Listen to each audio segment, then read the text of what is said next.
ขอลำวัฒนธรรมและการท่องเที่ยวจะพาท่านผู้ชมไปหับชมสถานที่ท่องเที่ยวอีกแห่งหนึ่งของนครหลวงเวียงจันทร์ที่มีธรรมชาติอันสวยสดงดงามติดตามได้ในขอลำวัฒนธรรมและการท่องเที่ยว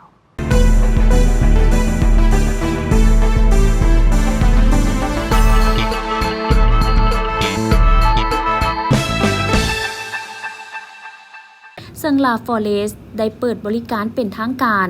ในวันที่8 ธันวาคม 2024เป็นการลงทุนของลาวห้อยส่วนห้อยในมูลค่า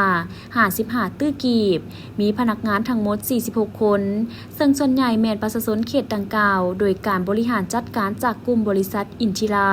ที่มีประสบการณ์ในแขนงการบริการท่องเที่ยวมาเกือบ30ปีบ่ว่าจะเป็นร้านอาหารขอบใจเดอร์โรงแรมอินทิราวังเวียงท่าแขกและเวียงจันทน์ในวัยนี้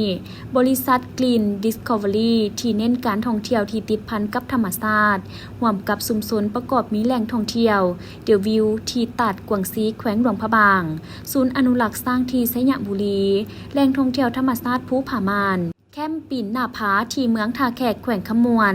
กิจกรรมท่องเที่ยวสลิงตัดฟานเมืองปากซองแขวงจำปาสักแหล่งท่องเที่ยวธรรมชาติที่ท็อปเอ็กซ์โพเลอร์ที่อุทยานแห่งชาติดงหัวสาวแขวงจำปาสักแหล่งท่องเที่ยวธรรมชาติลีพีดิสคัฟเวอรี่ที่เขตน้ำตกตาดลีพีเมืองโค้งแขวงจำปาสักรวมแล้วแมนได้ดำเนินกิจการอยู่5แขวงมีบุคลากรหลายกว่า600คนเป้าหมายแมนหันเอาบรรดาแห่งงานทางด้านธรรมชาติฮิตของประเพณีวิถีชีวิตมาสร้างเป็นผลิตภัณฑ์ท่องเที่ยวที่ให้ประสบการณ์ที่ดีปลอดภัยให้ความรู้ประทับใจโดยประชาชนท้องถิ่นมีส่วนร่วมและได้รับประโยชน์พร้อมทางปกปักรักษาธรรมชาติชีวนานาพันธุ์ให้ยืนยง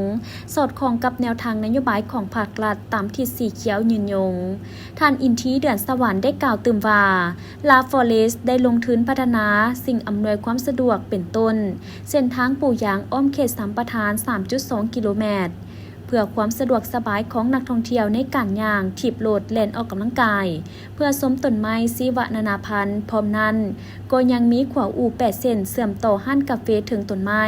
ที่มีความสูง11 เมตรซึ่งอาจเป็นห้านกาเฟถึงต้นไม้ที่สูงที่สุดในลาวมีกิจกรรมสลิง5ท่านอินทียังกล่าวขอบใจอย่างสูงต่อการนำนครหลวงจันทร์ที่เสื่อมั่นมอบการสัมปทานดงเวิร์นแทนดงที่มีประวัติความเป็นมาที่ยาวนานเกือบ300 ปีตั้งแต่สมัยเจ้าอนุวงศ์ดงที่ชาวบ้านเวิร์นแทนห่วงแหนปกปักรักษาไว้เป็นอย่างดีดงที่มีป่าไม้ตึบหนาและอุดมสมบูรณ์ที่ตั้งอยู่ใกล้กับใจกลางนครหลวงจันทร์33 กิโลเมตรให้ได้พัฒนาซึ่งด้วยนโยบายของภาครัฐเกี่ยวกับการพัฒนาการท่องเที่ยวในเชิงอนุรักษ์ตามทิศสีเขียวและยืนยงมีแสงสว่างมาตีกล่องประชุมใหญ่ครั้งที่8ขององค์คณะพรรคนครหลวงจันทร์ท่านอินทีขอยั่งยืนว่าจะพัฒนาดงเวิร์นแทนให้มีความหลากหลายเป็นทางเลือกและเป็นจุดหมายปลายทางของนักท่องเที่ยวทั้งภายในและต่างประเทศอันที่ต้องพัฒนาไว้แม่นเล็งใส่ปลูกสร้างที่พักแฮมหมู่บ้านลาวแบบดั้งเดิมส่งเสริมผลิตภัณฑ์ท้องถิ่นอาหารท้องถิ่นสถาปัตย์ลาวแบบดั้งเดิมสุขโยส่งเสริมให้ชุมชนบ้านติดจอดและใกล้เคียงพัฒนาการปลูกฝังเลี้ยงสัตว์เพื่อสนองเข้าแหล่งท่องเที่ยวและสนองให้แก่ตลาดภายใน